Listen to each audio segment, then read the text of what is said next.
We're looking again at the nervous system. We're in chapter 12. Where we finished yesterday was going through the actual structure of the neurons, right? Dendrites and cell body and axon.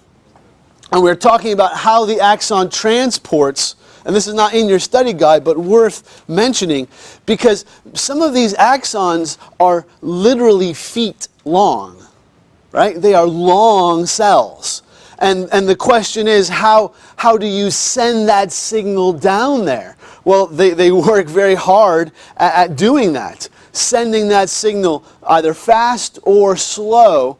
Again, oftentimes it's that quick motion that's going down there, but it can also be a slowed down piece. And they go into a lot of details of how that works. I'm not necessarily interested in you understanding that, but the process is you've got to send that signal a long way to reach all the way to the very end of that axon. So we talked about neurons as being the main thing yesterday, but there are lots of cells that support the neurons, okay? Think of it this way. In a school building, the teachers are probably the most public face of the school, right? But we've got a whole set of administrators, principals and vice principals, and support staff, our secretary folks, our registrar, our chaplains. Then you keep even further behind the scenes, you've got Mr. Rowe and the people who are actually taking care of the building. So even though you may think, when you think of school, you may think of teachers, there's a ton of other pieces that go into the building, right, to make this place actually work. And that doesn't even count the church and the board and all that other kind of piece that goes into it. The nervous system works the exact same way. That the neurons get all the glory.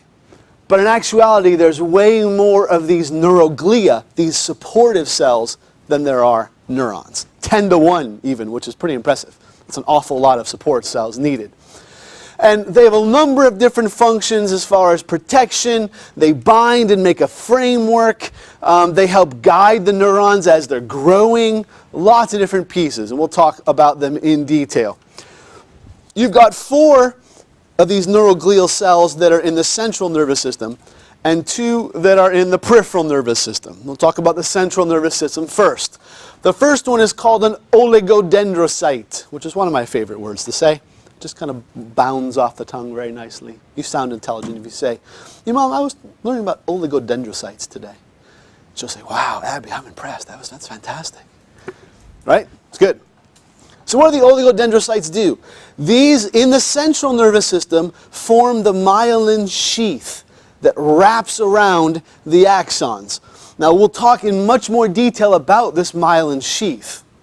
They're basically this coating, this insulation that goes over the axon, and it helps speed up the signal moving down the axon. We'll talk much more detail about that.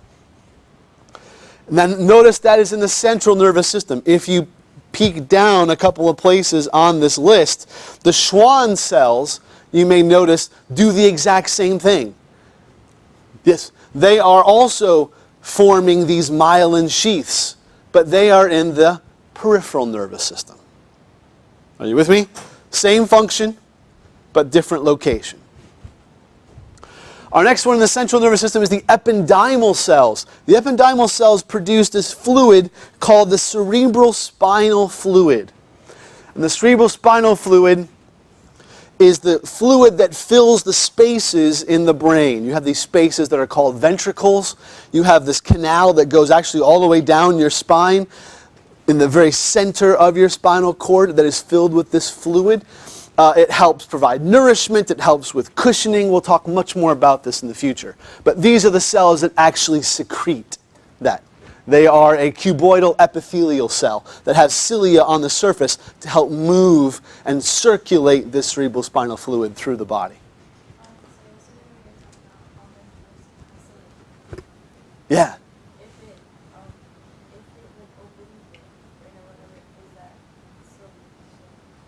The cerebral spinal fluid? Is that the stuff that comes? So depending on what part of the brain is injured or affected, you could have some leakage of the cerebral spinal fluid, certainly. But that's not the surface layers. It's deeper down inside. But would he be doing work that could potentially cause problems there? Absolutely. Yeah. Definitely. Okay, so oligodendrocytes, ependymal cells, and by the way, there's a lovely picture that's there on page 439 that shows all of these guys in motion. We'll put it up here in a moment. The third one is microglia. The microglia. And these are the wanderers. They're phagocytes. And they basically wander through the central nervous system looking for problems. They're like the little police officers of the central nervous system. And they find some debris or some damage and they clean it up. They eat the bad things and get rid of it. Any of the waste pieces, they're the ones who are phagocytizing this, right?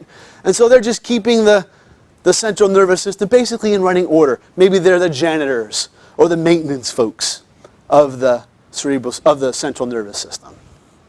Does that make sense? The microglia, and your textbook has a nice description of them.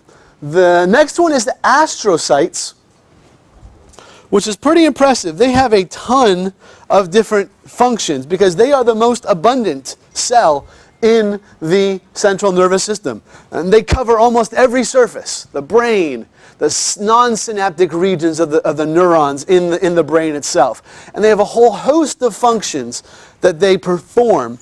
On your study guide, I gave you just a couple, that they provide supportive framework for these neurons, and that, sorry, I lost my place, there we go, and that they contact the blood capillaries to form the blood-brain barrier. So if we look here on the picture, this blue guy over here is the astrocyte. Lots of little arms that come out, right? And they're supporting the nerves, they're holding them up, they're wrapping around the blood vessels to again form this blood-brain barrier where some things will come out of the blood into the brain and some things won't, depending on what kind of something it is. That's the blue one here, yes. The astrocyte that's wrapping around this capillary, the blood vessel. But again, that picture is on page 439 if you want to see it in more detail. Here on this side, you've got those ependymal cells, again, producing that cerebral spinal fluid. To the left here, the microglias, which they just kind of look like bad guys, don't they? Like you wouldn't want to mess with a microglial cell, right? Don't let the name fool you. They're not very micro. Like they're tough. Cleaning up all the bad things. And then the oligodendrocytes are wrapping around each of the axons with their myelin sheath. So those are our four central nervous system neuroglial cells. Neuroglial is another fun word to say, in my opinion. Then we've got two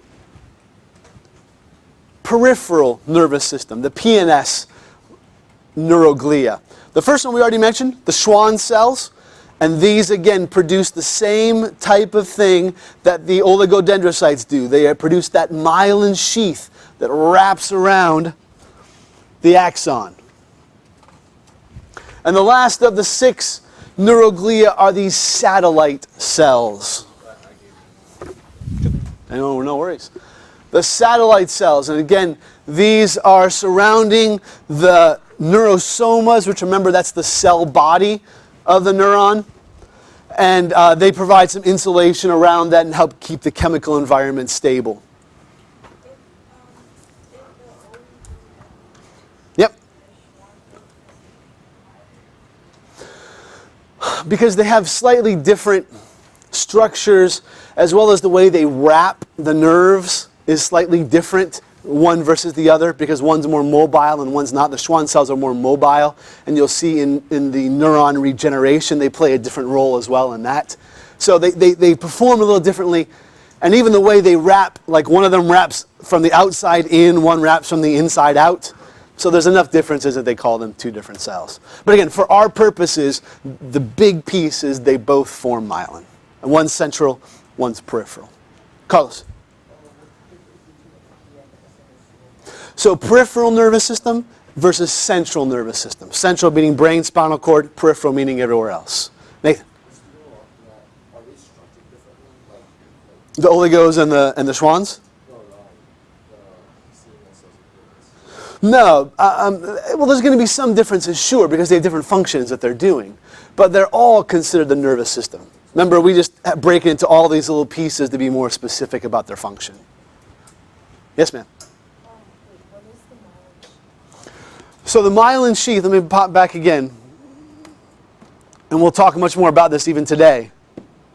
So here's the neuron, right? With the cell body, dendrites, axon, right? This wrapping, this insulation that goes around the axon in segments, that's the myelin sheath. It helps the nerve conduct faster. We'll talk about even today how it helps to do that.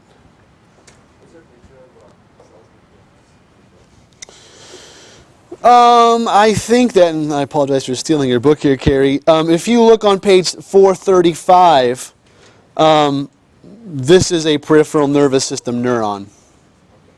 Yeah.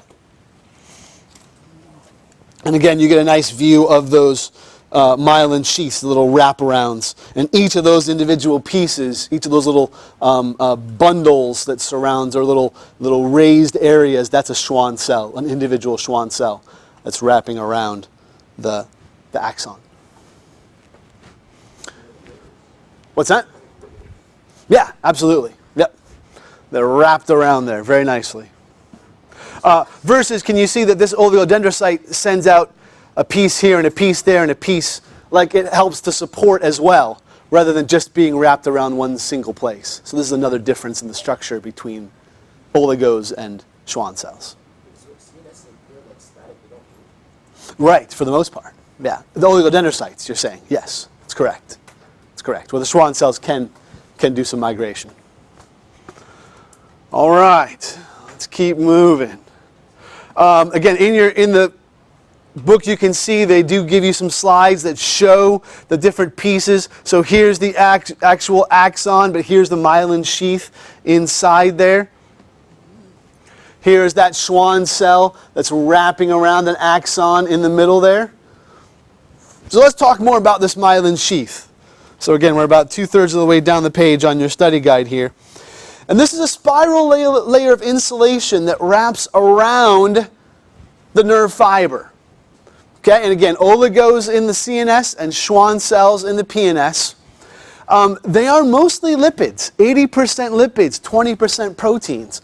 And when you are a baby, the first couple of years of your life is when these Schwann cells and oligodendrocytes are producing tons of this myelin, because you're learning so many new things and growing and changing.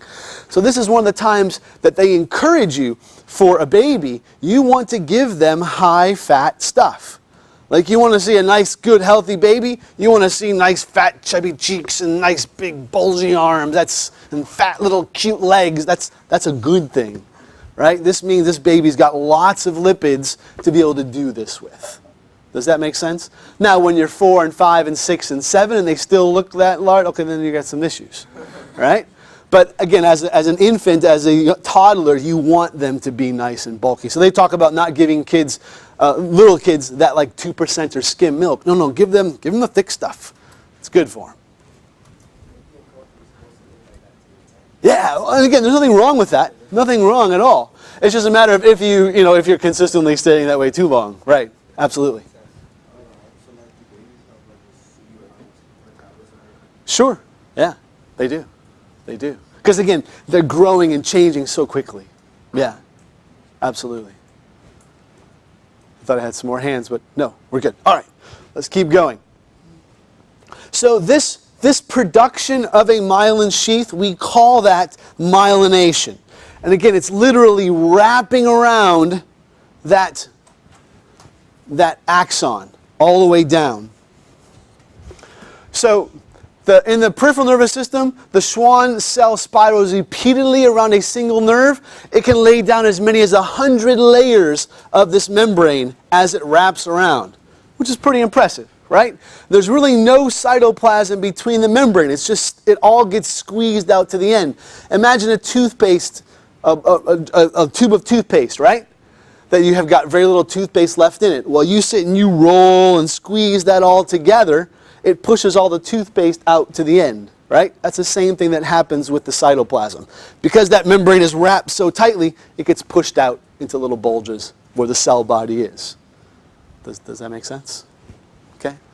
Does anybody actually really roll their toothpaste anymore? I'm curious. Do any of you roll your toothpaste to get it? Okay, good. I like it. Yeah, I don't, but it's good for you. I'm glad. Anybody use like one of those little like plastic things that actually squeezes it up for you? Oh, that's high tech right there. There you're on the counter. Is there an advantage to having more layers? It's about the insulation. When we talk about how that helps, you'll see that it does provide a role for that. Yeah, it's yes. The answer is yes. Yeah. In this case, a good number like that is better than a thin amount, certainly. Here's a zoomed in look at that Schwann cell that they've kind of cut it so you see the layers, right? And see out here's where all the toothpaste has been squeezed to. So that's where you actually have the cytoplasm of that Schwann cell being pushed to along with the nucleus there, right?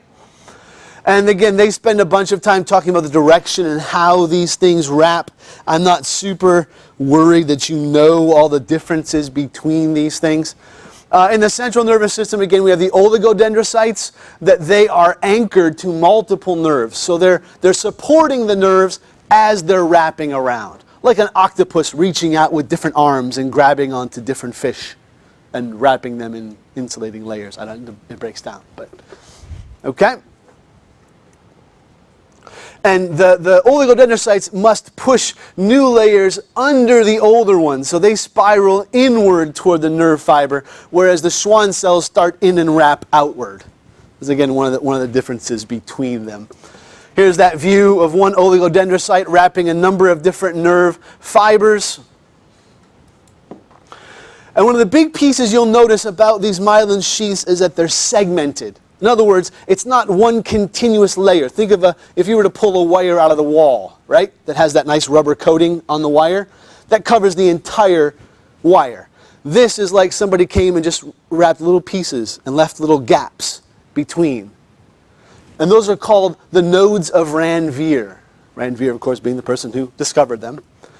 And these play a significant role. These little internodes, these places between the myelin sheaths. And we'll talk more about that as we come down into the electrophysiology of how nerves actually work. Because the current literally jumps between these nodes of Ranvier. We'll talk more about the physiology of how that works. And that allows it to travel faster, right? Instead of actually having to walk across the room from here to there, I can just hop from this desk to that desk to that desk to that, right? It's 4 steps versus 20 steps. Does that make sense? We'll talk more. I always thought that it's intelligent the line connects all together, not the sheath. So it's not going on the sheath, it's actually going between the sheets. There are parts of axons that are exposed, and that's where it's being conducted between those spots. So like the axons are more like a rod. Sure. Mm-hmm. Yeah, you can think of it that way. Yeah, it's a solid piece the whole way. Mm-hmm. Because these glial cells are so numerous, this is where most of your brain tumors. You rarely get tumors in your brains that are caused by neurons. The neurons don't grow fast enough to really become cancerous. But these neuroglial cells, significantly. The astrocytes in particular, these are ones that will consistently cause tumors. And of course, because so much blood goes to the brain, very easy for you to get brain metastases, right? So cancer starts somewhere else. Because it gets into the bloodstream, then it can go to the brain, because the brain gets a vast majority of your blood, and you deal with that. Does that make sense? There are diseases of that myelin sheath. Perhaps you've heard of multiple sclerosis, MS. Right, this is a problem with the myelin sheath. The myelin is replaced by a hardened scar tissue, and so the nerves don't work as well. And it can lead to, you can live with this, or you can die from it. It depends on the severity of your MS. And again, your textbook does a nice job of talking about the degeneration of that's called Tay-Sachs disease, which is a hereditary disease. Lots of, again, anything in the CNS or in the body in general, if it has a function, 9 times out of 10, that function can be messed up, and that function messed up will be a certain disease. Does that make sense?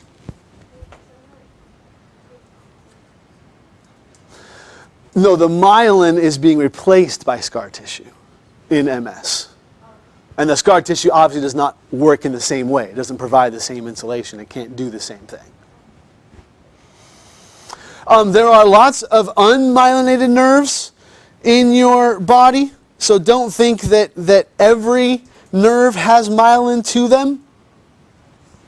Again, depending upon the function of these nerves.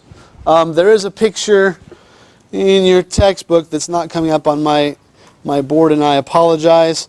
I guess that must be 442, the unmyelinated nerve cells. So that's just a picture so you can see that. How do we know how fast a nerve is conducting? There's really two things that are giving us how much speed something has, like what controls the speed. It depends on, number one, how big the nerve is, the diameter of it. So the bigger the nerve, the faster it conducts, which kind of makes sense, right? Like on our roads, the bigger the road, like 95 with 6 lanes, right? You can go much faster than here on 198 with only 2 lanes, though sometimes folks go about the same speed, 95 versus 198. Okay, so the bigger, the more diameter, you go faster. And then also, number 2, whether you have myelin or not. Because if you're myelinated, you will go faster than if you don't. Make sense? Let's talk briefly about, there are speeds, by the way. Physics folks, here you go. Large myelinated up to 120 meters per second. I'll pull up my unit because I don't want to tell you the wrong thing. We don't know how fast this is. Anybody have a guess? Yeah, miles per hour. Yeah, that's in meters per second. Any idea? This large myelinated 120 miles per hour? Oh, way higher. Meters per second. That's about 270 miles an hour. Which is pretty impressive, right? Yeah, that's right. Kilometers, you're kidding, right? Yeah. So that is super fast, right? And again, that makes sense. We want nerves, the signals to travel fast. Again, from like your brain all the way down to your feet to control you as you're walking. You don't want it to be a very slow signal. All right, let's talk about nerve generation. And this is a piece that I significantly cut here. So what I want you to know is what's there on your study guide. But there's a whole process behind this piece. So there's an injury that happens in the nervous system. And you get this tube, basically the outside of the tube, the cell membrane of the neuron. If that stays intact, you can kind of reform this tube, and the neurons will actually grow into that tube and reconnect to the same piece. If it doesn't stay, then often the nerve will not be able to grow back easily. And it all depends. Nerves grow so slowly that sometimes it'll take even up to 2 years before you actually have, whether or not you're going to get that motion or that feeling back. So to describe what I have here, nerve fibers in the peripheral nervous system can regenerate if that soma, if the cell body is intact. Though often there's not a complete return of normal function after nerve injury.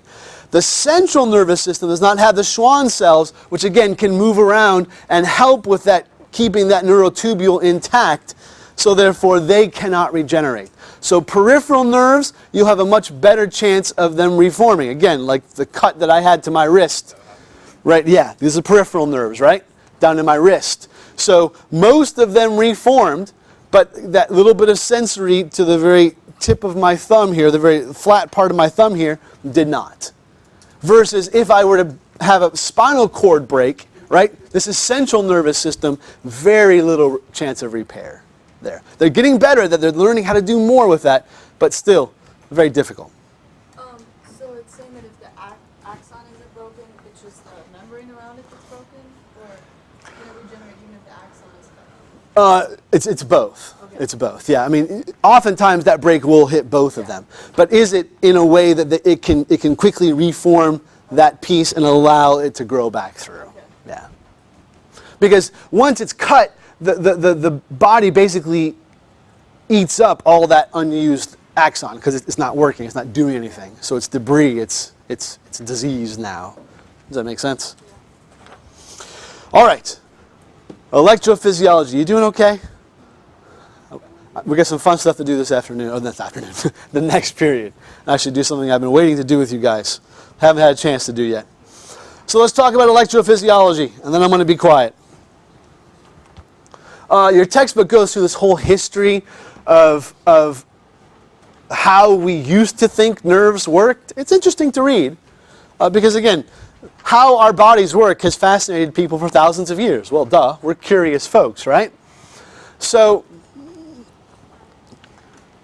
there's this other piece here. This is Rita Levi Montalcini.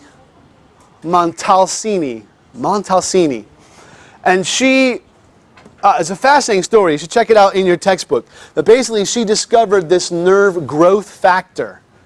This nerve growth factor that causes, it's a protein that's secreted that basically enables neurons to grow and connect with the place they need to go.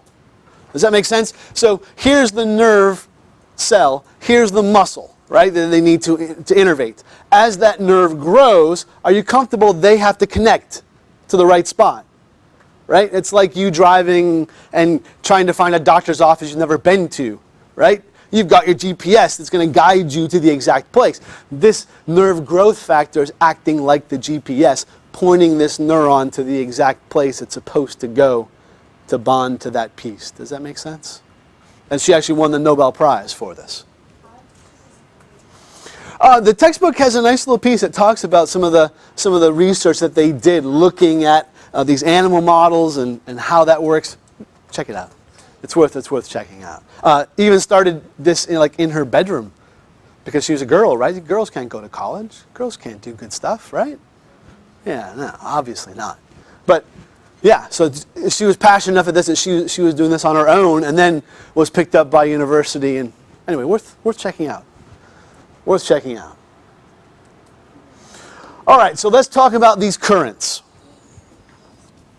And in my opinion, this is one of the more difficult pieces that we're going to do for the next little bit here.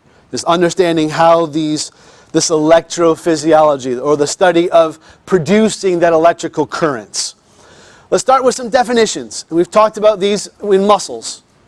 That electrical potential, this is the difference in concentration of charged particles between one point and another. Okay? So, living cells have a resting membrane potential. They're polarized. Remember this word polarized? Positive one end, negative on the other, like a battery, right?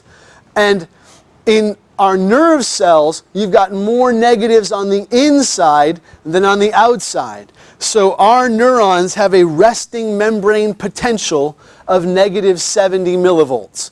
And these numbers are important because we're going to talk about how they change as an action potential happens. And so we want to get a current to flow down this neuron. And a current is simply a flow of charged particles from one point to another. And in our body, we're not actually sending, well, we are sending electricity, but how we do that, the current is transmitted by ions, by the movement of ions, sodium and potassium in particular, as they move through the channels in the plasma membrane. They have these little gated spots that they can move in and out of and change the potential, change the current in that neuron. And those gated cells are opened and closed by a stimuli. Again, the brain sending a signal, hey, nerve, send this signal down to your hand to tell you to slap your face to wake up. Right? Yeah, that's a stimuli. Does that make sense? All right, so let's continue. How does this resting membrane potential work? This is the last piece. No, sorry, we do want to, we'll see. We may stop here. The resting membrane potential. And again, it's because we've got a different charge of things in the extracellular fluid, or the ECF, versus the intracellular fluid, the ICF. And this is that charge that's across the plasma membrane. Okay? Electrical currents in the body are created by the flow of ions, such as potassium and sodium, through these gated channels. Let's talk about how specific they are.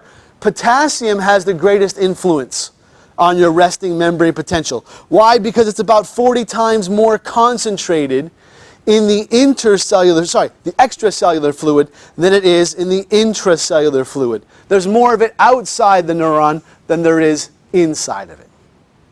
Does that make sense? Whereas sodium, there's about 12 times as much sodium outside as there is inside. So much more potassium, right? And we have these pumps called the sodium-potassium pumps. Sure, I'm sure you've heard something about this before. This is where we're moving these guys in and out, right? And how these pumps work is they move out 3 sodiums for every 2 that they bring in. And the point is that it maintains a more positive outside than it does inside. So the inside has that negative 70 millivolts. And what I thought was interesting is that 70% of the energy required for the nervous system goes to these pumps, because they're always working to maintain that resting membrane potential, to keep the nerve ready to fire at a moment's notice. Does that make sense? Any questions there? And again, it's the movement of these ions. That's the key piece here. Here are those pumps, the sodium-potassium pump. There's a whole section on local potential that I did not have you worry about. Action potential is really where the action is at. Ha ha, terrible joke. Good, yes. An action potential is a dramatic change in the entire membrane that's caused when these voltage-gated ion channels open. When we say voltage-gated, it's like a bouncer, right? And the bouncer's not going to let you come in and out unless you've got the right person or the right amount of money. In this case, it's the current. It has to get a signal from the brain saying, okay, let them in, and then they'll actually fire. They'll actually let these ions move through them. And we must have enough stimulus to actually cause the nerve to fire. Think of it this way. You know when your mom says to you, Alessia, will you do the dishwasher, please? Alessia, will you do the dishwasher? Alessia, go! And finally, oh, yes, Mom, okay, sorry. And off she goes. Not that Alessia ever does that. The first time, always. She even does it without being asked. I'm sure. Right? The point is, there's this stimulus that finally you reach this threshold that, okay, I am going to go take care of that now. The nerve works the same way. And that threshold is a minus 55. So what was the number we started at? Minus 70. So we're adding more positives, right, to take it from minus 70 up to minus 55. And once we reach that minus 55, that's our threshold. And when we reach that, now the whole nerve is going to depolarize. There's a nice little chart in your textbook. I'm sure there's a picture up here, but it's on page 447 that kind of walks you through this process. And we're going to, as we continue to talk about it. Yes, ma'am? They're actually the amount of charge that's present. So you've heard like of a 9-volt battery. These are the actual number of volts that are in that, but these are millivolts, right? 1,000th of a volt. So it's not a large charge, but there's definitely charge that's present there. Are you with me, friends? So it's an arresting potential at that minus 70. The pumps are keeping it stable at 70. Finally, that threshold stimulus comes and says, hey, fire, come on, fire. And so that's going to open up these voltage-gated channels.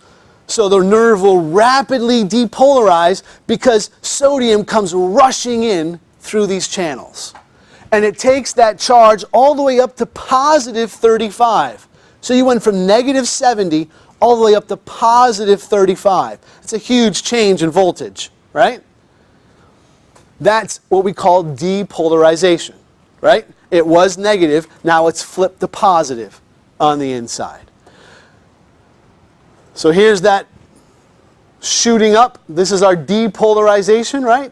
But then super fast, it repolarizes. It quickly, where we have, and again, I'm looking on our study guide here, the nerve rapidly repolarizes by potassium ions leaving the intracellular fluid and moving to the extracellular fluid.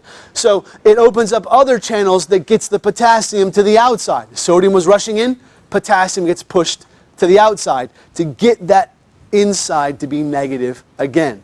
Carlos, your question? When it depolarizes. So this threshold is that negative 55. And that's, see here, there's just a small change, right? What they call a local potential.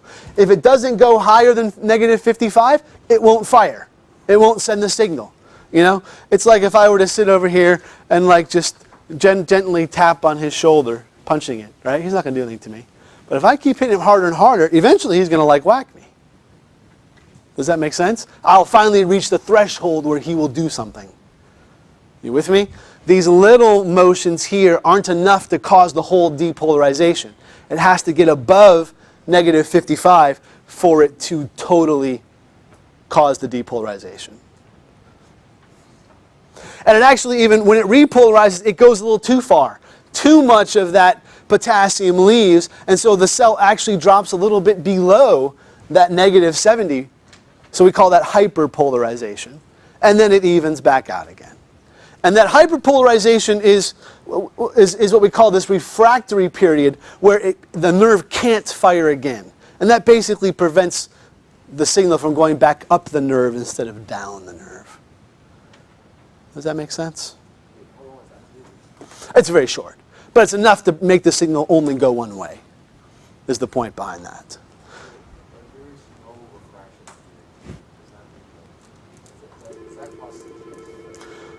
Hold on one second.